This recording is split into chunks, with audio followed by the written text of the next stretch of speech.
Do you want to ship your products at the best possible price in the best possible way in 2023? Well, this is the video for you.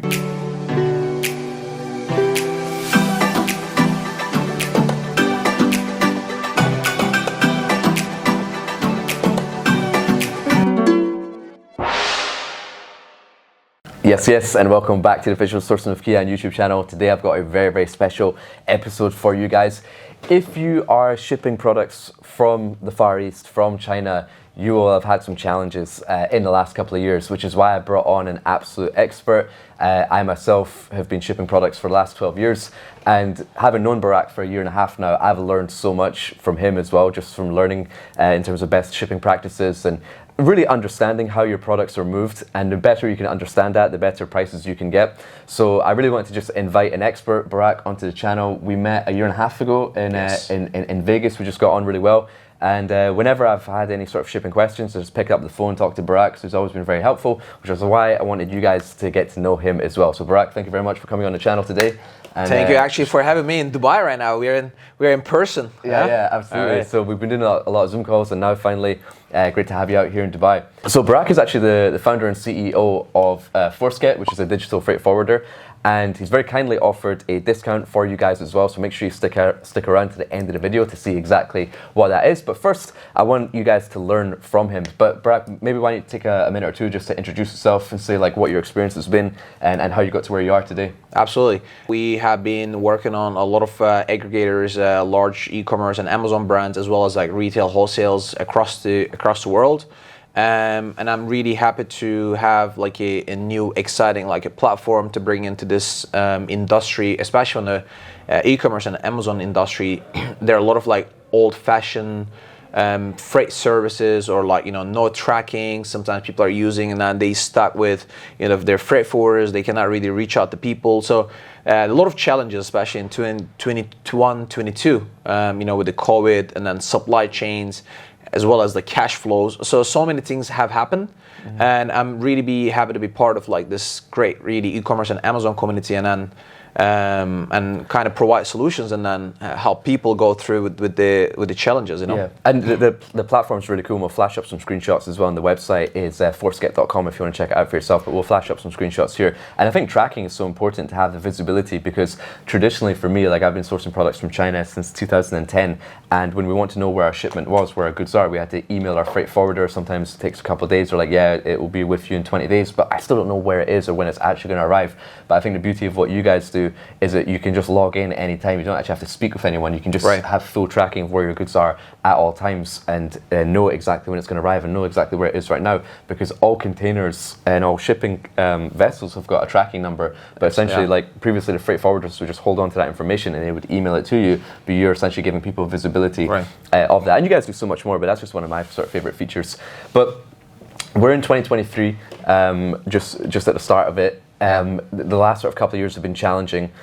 I think everyone kind of knows the situation in terms of what's happened the last couple of years. Like prices went up massively, and then they sort of come down and they've stabilized. But do you have any predictions going into 2023, like what we can expect from like shipping prices and shipping in general? Do you envision it being quite stable, or do you think it'll be quite volatile again? Like what are your thoughts about 2023? Like beginning of this year, actually, we were thinking like things are gonna kind of stay the same as like 2021, like the price wise.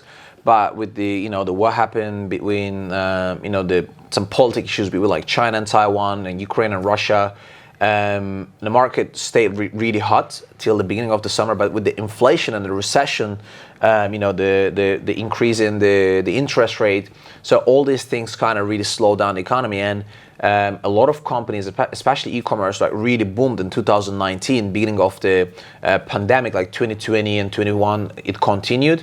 But then with the income, people's income actually got lower. So a lot of e-commerce and Amazon sellers, they imported a lot of inventory. So there was like a really shortage on the 3PLs and the warehouses, especially in the United States, as well as in Europe. Especially in UK, we had like so many congestions. So things used to look really bad, but with the second half of 2022, we kind of start seeing like less congestions on the ports. The container prices start going down. China is actually removing all those like COVID restrictions.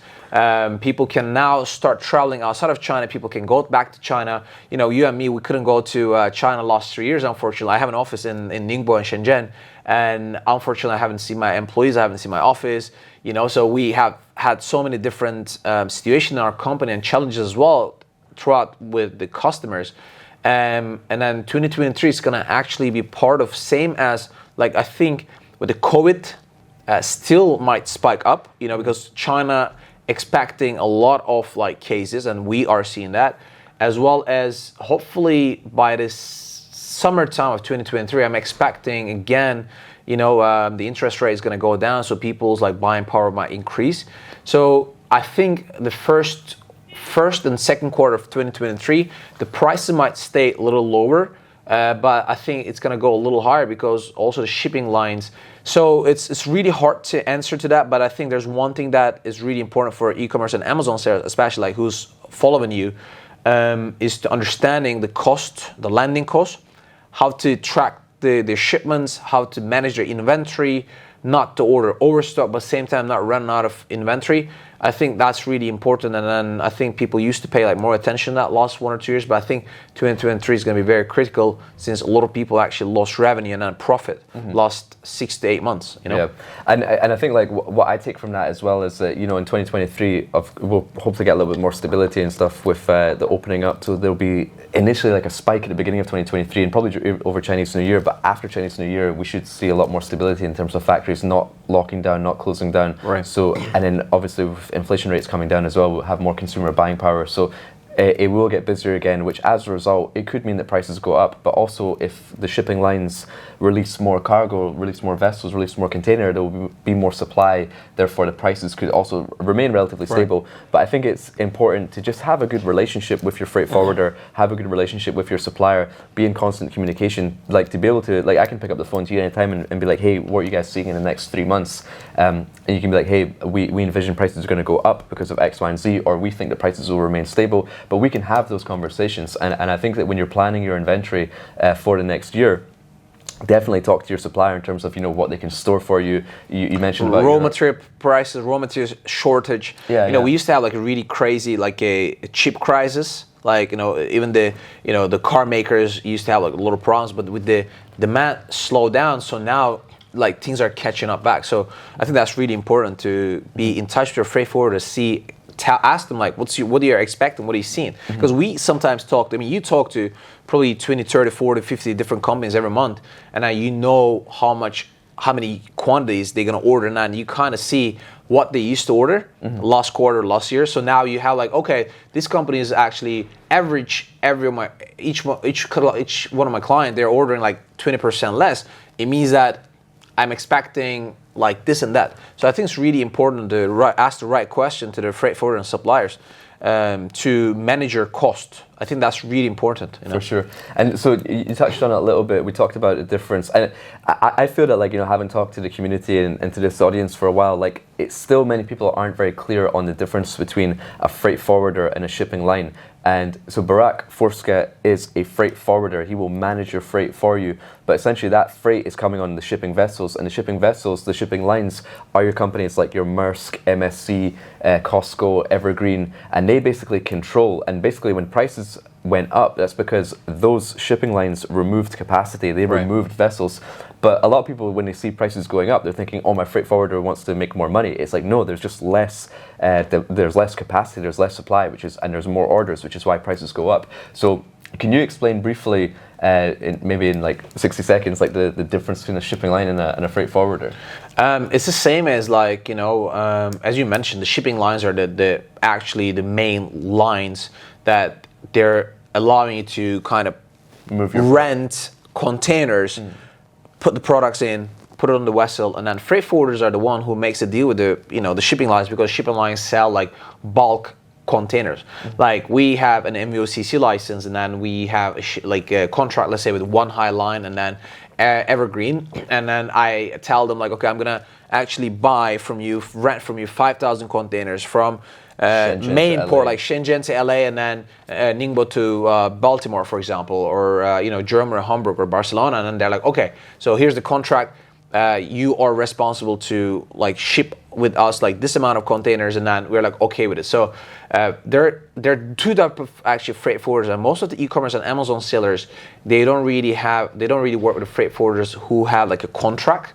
So there are two types of actually freight forwarder that they work. Number one, the one who buys the container prices from the market like a spot rate.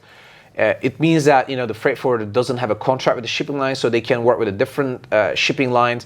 And you mentioned that a lot of people actually don't ask their freight forwarders like, what's the shipping line name, what's the destination, if they ever do a stop like transfer the container. Majority of the containers coming out of China actually stops over in Korea, Busan port, which is really another congested seaport, and then it goes to Los Angeles, and it can take like up to 60-70 days. And they're going little feeder vessels. Yes, and then or you can work with a shipping line. I mean, as a freight forwarder, we can have the contract or purchase or rent the containers from the shipping line that it goes straight from Shanghai to Los Angeles or Oakland port, which we used a lot during the pandemic, San Francisco. It's like 16 to 18 days on the sailing time. And a lot of people sometimes ask us why your price is like, let's say, different. Like there are a lot of freight forwarders are quoting different prices, and it's not always the best to go with the cheapest one, because you always need to ask also what is the sailing time. So you actually asked me 60 seconds, but like I kind of merged the questions and the answers, It's a good point, because like the same thing in your supply chain, right? When you look at prices from different suppliers, and you're looking at like this like bottle, for example, and one supplier is $1.20 and the other one's 80 cents. And so we should question, why is that 40 cents cheaper? Why is that 80 cents? And it's same with freight. Like if you're getting a container price for $5,000 and one for $3,500, well, don't always go for the cheapest one. Check what is the route, what's the transit time, has it ever been stuck at the port before, what shipping lines are they using? So these are the right types Are they of licensed or not? Like, do they have overseas agents or not? Like, so many freight forwarders, they like very small, 2-3 people. They don't have an office, and then if you run into a problem, they might like just ghost you. Like they don't really even answer you. Like the same way you do actually inspection in the factory, you're the expert on that. But why wouldn't you like actually talk to the freight forwarder, or maybe video call them, or get some reference letters, or if they have an license or not, ask for that, or if they're gonna deliver a full container in the destination, let's say in US, whether they have like MC/DOT number, which is like legally you're responsible if something happens or not. So these are like really important things, because sometimes you are ordering worth of $20,000-$30,000 product, but then you're trying to save $200-$300 on the shipping, but your goods don't arrive on time. Exactly. And what's the reason? If you're selling on Amazon, you might lose your ranking. If you're a Shopify seller, that you might be losing money, and then your customers actually switch to different brands. Spending so much on ads, but absolutely. And it's very hard to build a loyalty now. People are spending thousands of dollars on a PPC, influencer marketing and this and that. But then supply chain is like number one actually priority that a lot of people should be focusing on, understanding the cost of the product, making the product, shipping the product. And now, especially the last 2 years, Amazon has changed a lot of rules with their inventory management. They play around a lot of different things, especially with the limits, And then one day you wake up, you receive an email, and you're like, your limit went down like 60%, and then like, oh wow, I have like containers coming on the way. You can still check them in, but then maybe those SKUs are the one least selling, but that you have like a really great SKU selling like the most, but you cannot even ship them into Amazon. So for sure. There's a lot of things, as you can see, like, and what Barak's talking about, he can go into so much more detail about one of these like individual topics as well. So the reason I wanted to bring him on the channel is that it's very, very important that the freight forwarder that you work with is very, very knowledgeable about this space. And I want to give a quick example in terms of like, just be very, very careful with the freight forwarders that you talk with, because a lot of them are like just popping up in these like Facebook groups, and I always have to kick them out all the time to come into my Facebook group. Maybe you guys are in it already, Sourcing with Kian on Facebook, and like they're like snakes in the grass. Like they pop in, they pretend they're not a freight forwarder, but then they're just these little agents. But they're not a freight forwarder. Don't have any connections with shipping lines. They just say, hey, I can get you the best like shipping price, and then what they do is they just take your order, and then they go to freight forwarders. They add their margin on top, but then they will not take any responsibility for your shipments. They will be late. They will charge you more than that's also another risk. Like they charge you up front, and then when your shipment arrives to the destination port, they're like, charge you more. Yeah, they're like, hey, we need to have like another charge, this and that. And there are also a lot of great freight forwarders. I don't want to generate everything but like there are a lot of freight forwarders that they do that, like they offer like really cheap price, and sometimes people are like, oh, this is my price. I'm like, have you asked them like, again, like what shipping line, what's the transit time, who are they, like hey, do you know anyone? They're like, oh no, I have, and then they're on Alibaba.com, and then they're gold suppliers, but actually a lot of companies, they can just like pay 50,000 50,000 RMB, and then Kian is like, you're gonna be like an incredible journey now with Alibaba.com. I'll be like following that. And then it's like one thing that you should be really careful on, that like you have done a lot of like videos about like how to find a best supplier on Alibaba.com, but it's the same with the freight forwarders or like service providers. You need to be really careful. A gold supplier doesn't mean that they're a reliable company. It means they paid for it, Right. And the thing is as well, like I would say if you've got this really cheap price, like try it and see what happens, because like a lot of people say to me, like if I'm helping someone source something and like let's say it's this chair that we're sitting on and the price is like $12, and they're like, well, Kian, I can go on Alibaba and I can get that chair for $9. I'm like, okay, cool, go for it and see what happens. And then like the inspection fails, the quality problem's terrible, there's lots of returns, the supplier doesn't take responsibility for it, and then they come back and be like, oh yeah, you were right. So it's the same with your freight. You might get that cheap price, and if you're tempted by that cheap price, try it. But then if your goods are delayed and things like that, then you're going to be more careful the next time around. You're going to make sure you get the best prices. Another thing that I want to actually add here is also another big problem is like if your freight forwarder don't declare the correct HS code, which we don't actually thought that we're going to talk about it, but like I really want to mention a little bit. We heard it a lot, and then our actually platform is going to have very soon. Well, let's pre-frame that question, because like so for the HTS code, I'm sure you guys know what it is, but it's basically your HTS code is a duty that you'll pay on the product when you import it, right? And if you do X Works or FOB, then you're declaring the HTS code yourself. But sometimes your supplier will do a DDP shipment, which means that they will clear the goods through customs for you. And then, due to delivery paid. Due to delivery paid. And then in that case, that's when the freight forwarder will help with the customs code, and that's what you wanted to mention, the HTS code that they use. Absolutely. And then what the freight forwarders actually does, if you don't have a full container delivery, we consolidate shipments. I mean, Forskit also has its own, we have our own containers that we consolidate. It means that we collect different people's like cargo, we put it under the same container. There's one thing that I think you should be really careful when you're working with a freight forwarder, let's say from China, that you never met. Before you actually ask them to pick up the cargo, ask them if they're going to share with you the bill of lading. Bill of lading is actually a paper that is showing who's the seller, who's the buyer, the name of the products inside the container, like basically the same as a packing list and commercial invoice, and it's written the description of the product as well as the HS code. So the freight forwarder needs to provide this along with packing list and commercial invoice to the custom broker in the United States or in Europe and UK. Even those countries are even more strict than the US. But let's talk about North America, US, and then when the custom broker receives those documents, they're gonna declare that through the US custom, and then at the end, if the product inside and what you declare mismatching, then your product might stuck in a custom. They can take away your product, or they can ship the product back to China. I've seen that in the past, that some of my old friends, they used like some freight forwarders, that the shipment stuck actually in a custom 2-3 months. They had to pay $15,000 to $20,000 demurrage, which is like when the container stays at the port on the yard, that after the 4 or 5 days free time, you're paying rent for that space. Absolutely, for the container. And not only is that, also there's another charge called like per diem. These are a little technical, but the per diem means that every shipping line is allowing you to return the empty container back, so they can actually send it back. So you pay a lot of money, and then so it's not only saving just $300, $500. Obviously, the cost is important. I mean, we have our own contract with the carriers. We offer one of the best prices in the market and the service, in my opinion. But when it comes to the HS codes, the custom clearance, there are a lot of risks that you're like, okay, I'll try with this shipping company, like freight forwarder. I never met them before. I never, like you mentioned, there are a lot of them on Facebook, on Alibaba. But you really need to make sure that if you're shipping like expensive product or cheap product, doesn't matter. You still spend money on that. And you probably spend so much money on the listing, on the photography, video, sourcing. You have spent so much time and money, but then eventually your product is not delivered or delayed. then it might be like really big damage for your business. So Yeah. there's so many things to consider. It's not only like just the shipping. Yeah. Oh, I want to spend $200 less. And also, like, having worked with you for a year and a half now as well, like, your prices are very competitive as well. Your prices are in line with the market prices, but they're also like the fair prices as well. So like, your prices are very competitive as well.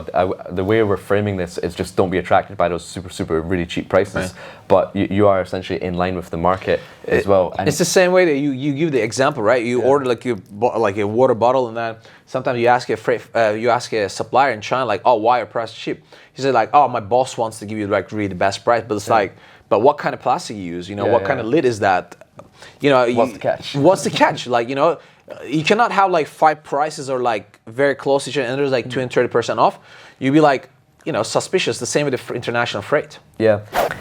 Hey guys, if you are getting value from this video, please smash that like button real quick. And if you are getting value, you want to see more videos like this, make sure you smash that subscribe button down below and hit the bell ding ding so you can stay notified on the latest of what's happening in China. And Barak's Facebook and YouTube channel. FBA Shipping King, yeah. That's going to be linked down below as well, so definitely check that out. And we'll see you guys back in the episode. So I want to move into like, well, we're talking about pricing, right? A lot of people focus on the shipping price, but shipping price is just one aspect of you moving your products. But once your products are shipped, you also have like your trucking price and your warehousing price. And while we've seen the shipping prices actually come down and stabilize, we've seen actually an increase in warehousing prices and trucking prices. Right. So do you have any sort of insights or tips in terms of how people can get better trucking prices and warehousing prices? And I know that's now something that you do. You have your own warehouses now as well, and you're sort of merging all of these together as well. So any insights on those ones as well? I think last 2-3 years, whoever has sold online products around the world, they had to have like a 3PL because, you know, Amazon has changed their rules, and like now they're like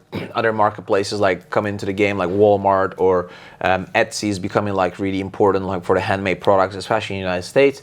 But a lot of people have to start working with like 3PLs, especially, you know, in the United States. I think Amazon has changed maybe 3-4 times this year, like the rules as well as the way you can ship, the amount of you can ship, the different places, and then AGL is something that another thing that we're gonna start talking. I think Amazon Global Logistics.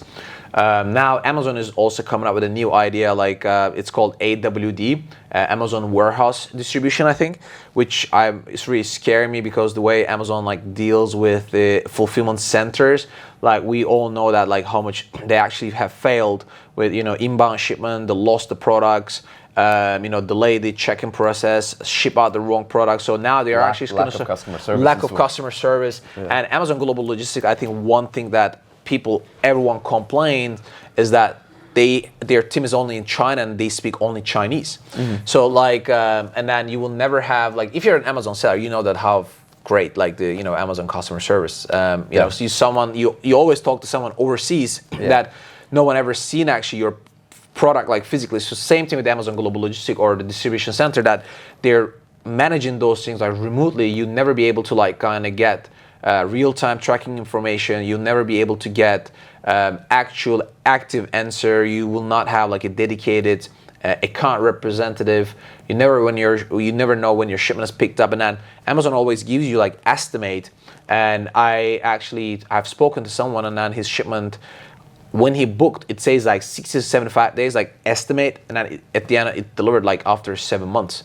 So, so that's like something that you should be careful. And I think you will really agree with that. I think strongly that when you share your supplier information with Amazon Global Logistics, technically it's a part of Amazon company. So Amazon will know who's your supplier, and I think that's a huge risk. I actually just made a new video about like Amazon Global Logistics on my new YouTube channel. Thanks to you, like you inspire me on the YouTube side. Shout it out. Well, what's the channel called? It's called Amazon FBA Shipping King. So I'll be like giving you a lot of like insight of the international shipping, the storage, like what's going on with the, you know, the across the world with the supply chain details. Like, you know, a lot of people actually start thinking about like sourcing from India, Vietnam, Turkey, even Mexico. But a lot of people don't know that full truck from Mexico to US cross border costs like $7,000-8,000. versus now full container price from China is like $3,000 to $4,000. I'm sorry, I'm like probably jumping a lot of different topics, but like all these things I kind of feel like all connected, you know? Yeah, for sure. And Barack also goes over like those different like shipping terms and it really educates you about the shipping process. So definitely check it out. We're going to link that in the description down below as well. And by the way, like while we're trying to cover a lot of different like shipping topics and questions and try and give you guys as much value as possible, if you have any shipping questions, just feel free to write them in the comments below and Barack will come back and answer them. And also make sure you subscribe to his channel as well and check out his content. We're also going to leave the company information and your email in the description below, but you might as well shout it out, just forceget.com and sales at forceget.com.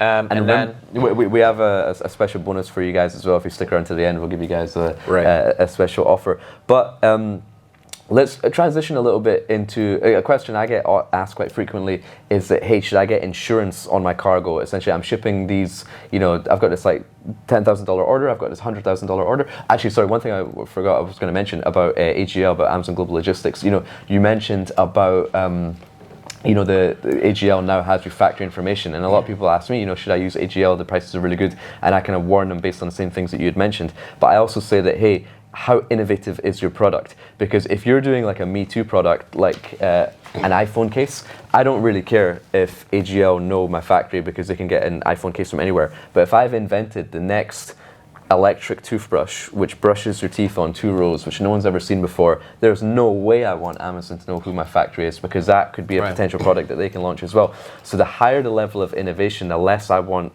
anyone to know who's my factory, and AGL will have that information. So just be very cautious. Let me jump in that before we go through insurance, because the way actually Amazon Global Logistics, the idea started was actually Amazon has their own brand, you know, like Amazon Basics, right? So they start manufacturing 50 brands. Yeah, so exactly. And then you just don't know their Amazon brands. Yeah, exactly. And then they do resell and this and that. But like when we come back to Amazon Basics, you know, they start making like cables, like TV mounts, even like suitcases. Yeah. And then at the end, they start shipping like thousands of containers from Asia, from China to US.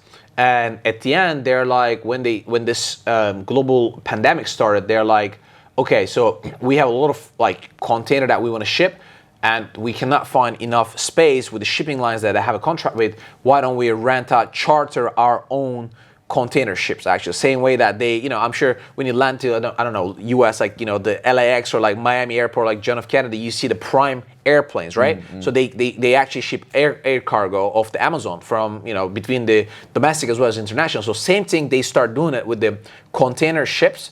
And then they start having like a lot of empty space because of, you know, the delays, the pandemic and this and that. And then they're like, okay, how can we maximize actually the shipping? And then the way they did it, actually, they sell this service to other third-party Amazon sellers, and then they actually start kind of shipping for free for their own product. So number one, they know your suppliers. Number two, they ship it sort of free. Yeah. And then number three, they give you like really bad customer service, but they kind of try to make you stick with them, because if you kind of use the AGL, they give you the you know, the warehouse in the West Coast, versus if you want to use your own carrier, they give you 3 different locations. Yeah. So there are a lot of things actually going on, and before you make the decision, I think you really need to understand how the AGL is working, what do they do exactly, and then if you have any problem, which it's normal to have, you know, some issues or problems in this industry, that it happens outside of your control, but then how much you can speak to your freight forwarder and get that solved. So as we said, we're going to transition into a little bit more about insurance. Something I get asked quite a lot is, hey, you know, I've got this order for $20,000 or $80,000. Should I be insuring my cargo? And I can tell you, I've been shipping products since like 2010. Thousands. I can't imagine how many containers I've shipped. But I've only run into issues with cargo twice. Once the container went on fire, and once a container was lost out of tens of thousands, if not hundreds of thousands of containers. Right. So I'm not too concerned about insurance, but is that something that you offer? Is that something that you recommend sellers to take insurance on their shipping? Yeah, I do actually. Depending on what kind of insurance you're doing or what kind of agreement you have with your freight forwarder supplier, because there are different type of insurance that which is covering, let's say, from port to port. If you're doing a full container shipment, it's generally close to 1% of your invoice value. So if you consider your depends on what kind of product you're selling. We have a customer that he's shipping 20-foot container for like $100,000 worth of product is Bluetooth speaker, versus we have a customer shipping 40 high cube container on the plastic cups worth of like $12,000. So the insurance value obviously is different than the responsibility of the insurance companies. And you should be asking like, what is it really covering? Does it cover like the domestic pickup from China? And now we see a lot of actually things might go wrong in the China domestic side, especially if you have a small cargo, small shipments that picked up by like not a dedicated truck, but like a common truck that they collect a lot of from different locations and bring it to a public warehouse, and a freight forwarder in China, they just like load it from the warehouse, and then your cargo is damaged. By the time they check into Amazon, the last mile delivery also done by either like UPS or the LTL by the truck, like, you know, partial truck.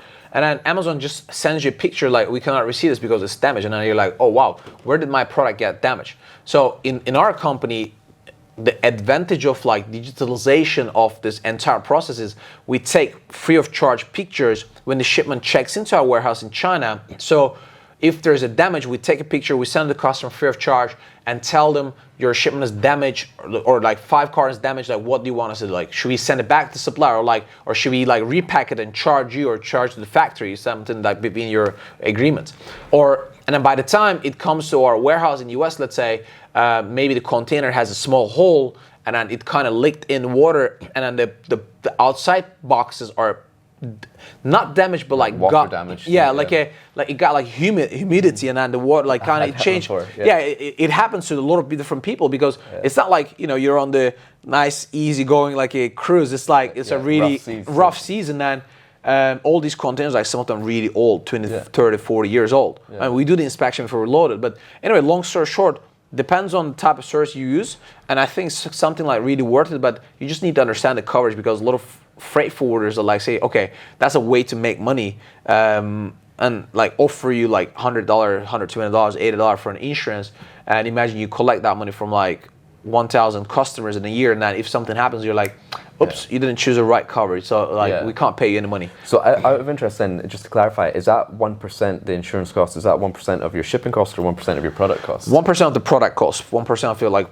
purchase value, especially if you're shipping like something expensive. I definitely recommend you to do it. One of our customers like actually shipping LED panels, and they're extremely expensive, and then their insurance goes like $1,000, but if something goes wrong, they can actually cover like $400,000, $500,000. So which is really worth of doing it. It's a good peace of mind, so that like you can sleep at night. That's always my main thought process, to be like, the way that I source products, the way that I ship products, the certifications that I get, it's so I can sleep at night, know that I'm doing the right thing, and that like my customers are going to get extreme value as well. And for you, that's one thing I really like about working with you guys, is that you always send the images of the products with your ForceGet stickers on it as well. So I've got confidence, like when the goods are leaving the factory, I do my own like sample checking, I do pre-shipment inspections, but then when the goods get picked up, we get to see a photo of the goods getting loaded into container, make sure the container is like fully loaded to the top. I get to see stickers of all that, and then if for whatever reason like I get returns or the goods are damaged, well, I've got the images from you showing that the goods were absolutely fine throughout the process. Until it arrived to Amazon. But another thing is actually the importance of working with a freight forwarder directly instead of your supplier's freight forwarder, because that's like something that it's like, okay, Kian, I have a question. Would you go and source product from a freight forwarder? Never. So why would you go and work with a freight forwarder of the supplier that you will never have the direct contact with? You don't know who they are. You don't know if they speak English or not. Because a lot of factories in China, they have like local friends, or the factory owner has like a friend who has like a freight business that they don't have a license in US or whatever. And if you have any problem, you need to go through with your sales rep in the factory. You purchase the product, but that person doesn't really know nothing about the international logistics, and they need to ask to the person in the freight company. You don't even know if they really asked or not. You know, I've seen that a lot in China, but you know, when I lived in China 8 years, I'm like, I'm sure you've been in a meeting and you talk to the salesperson and you expect them to translate to their boss, but either they don't know the word, or they don't want to like be too much going into the details. But that I understand Chinese. I'm like, why didn't you ask like properly? It's like a really big thing in China, the barrier, like the language barrier. Even sometimes within each other, like, you know, they talk to each other 5 minutes. I'm like, what's the result? And they're like, oh, I don't know. You know, we have seen this. So It's the same thing. Like you should be really careful if you work with the freight forwarder that your supplier recommended. At least make sure you get the business card, you get the website, you get the maybe their contracts or like their license, MUSCC license copy or the numbers. You need to validate that. Otherwise, your supplier might just say that either they give you a wrong quotation or they can tell him I'm busy. They might be really busy with the other orders, so they're not going to really put aside the order of a client and instead of going try to track your shipments and ask for it. So I think that's really another important topic that we should be really mentioning, that you should be really careful if you want to work with your supplier's freight forwarder. I think that's really big no. But everyone is free to do what they believe that's the best for their business. For sure, I love it. And as you can see, Barak's got a wide variety of knowledge, anything to do with like freight forwarding and logistics. So make sure you are subscribed to his channel. And as we said before as well, if you have any questions that you want us to go into more detail, I'm definitely going to be bringing him back on the show. So just write them in the comments below and he'll reply to you. But also we'll use this as like question topics. And also within the Sourcing with Kian Facebook group, I'm definitely going to do a live webinar with Barak in the near future as well. So definitely stay in tune with what he's got going on. And also write your questions in the comments below, because you can see why I get along really well with him is that he's just very giving with his knowledge. He just wants to help people, adds a lot of value, and explains things in a way that everyone can understand. And that comes from his experience, because he's been working in this in a very long time. And similar to myself, he's lived in China a long time as well, which is why we have a lot in common, right, and we get on really well. When you mentioned about like he's giving, let's mention about the offer. Or what? Oh yeah. So I said to Barak, I was like, look, man, before you come on the show, you obviously need to give a special discount to the Sourcing with Kian community. And I was like, right, what's the best you can come up with? So what kind of shipping offers can you give to the audience? So number one, if you're coming through Kian, we're not going to charge you upfront. That's, I think, big relief. Number one, so is a credit. Then. Is a credit. Yeah, wow. we don't charge you upfront. You can pay us after your shipment is successfully delivered to destination port. If you're using Forsca's 3PL, we have 4 locations. Sorry, I just want to explain why that's really cool, because like a lot of people have issues with their freight forwarder, like they delay or they get the wrong information or they charge the wrong amount and things like that. But by offering you credit just shows how much confidence that he's got in his service, that he's like, pay me when you get it. I don't need this upfront like what the sort of freight forwarders and shipping agents. It gives you a big relief that we're not going to charge. We're not going to try to charge anything else, because then it's like you already paid me $2,000 a night. Okay, so you need to pay me like $300, another $200. Like we're not trying to like squeeze you or something. Yeah. So like that's one number thing. If you want to like we offer actually for through your channel like a free insurance.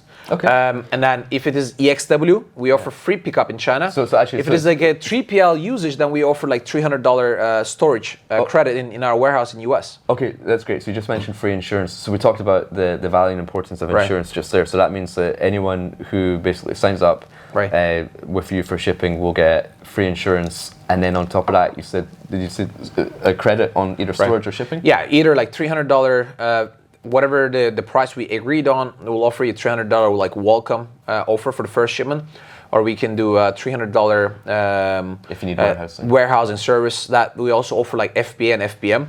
So that's something that we didn't really have time to go through, and hopefully we can do it next time. A lot of companies they have the Amazon store problems, like limit problems. Put it the right way. So they need like an FBM, fulfillment by merchant services. So that if you have limit problems, your best-selling SKU, if you cannot ship it to Amazon FBA, we can help you to fulfill that on behalf of you.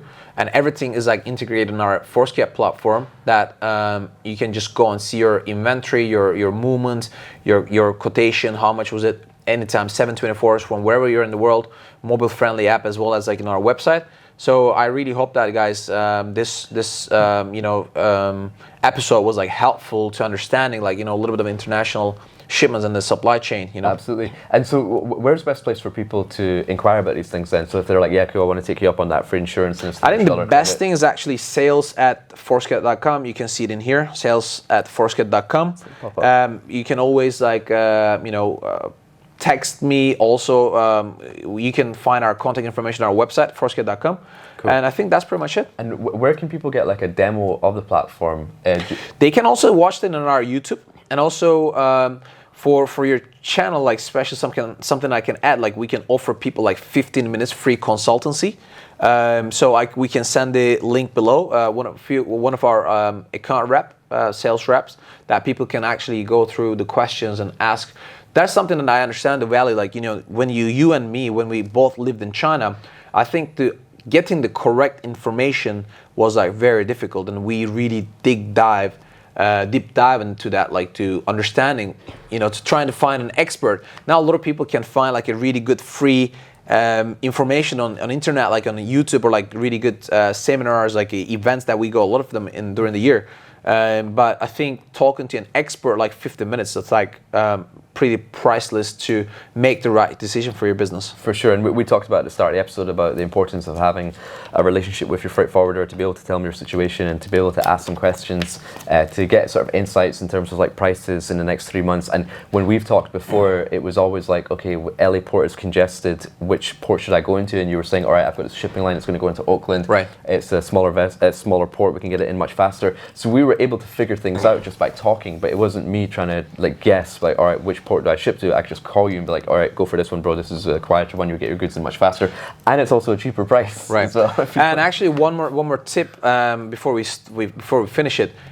It's really important your ship from address on Amazon.com. When you create a new shipment, you really need to make sure that your ship from address is the place that you actually want to ship to. So do not put your factory address in China, because Amazon will think that you're shipping from overseas, so it might give you several different locations. So if you want to know more about like what is the ship from address hack, I would say it's completely like white hat.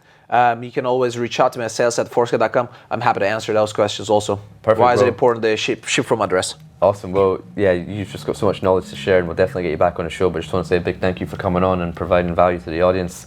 And it's been an absolute pleasure, bro. Thank you. Thank you. All the best. Thank you.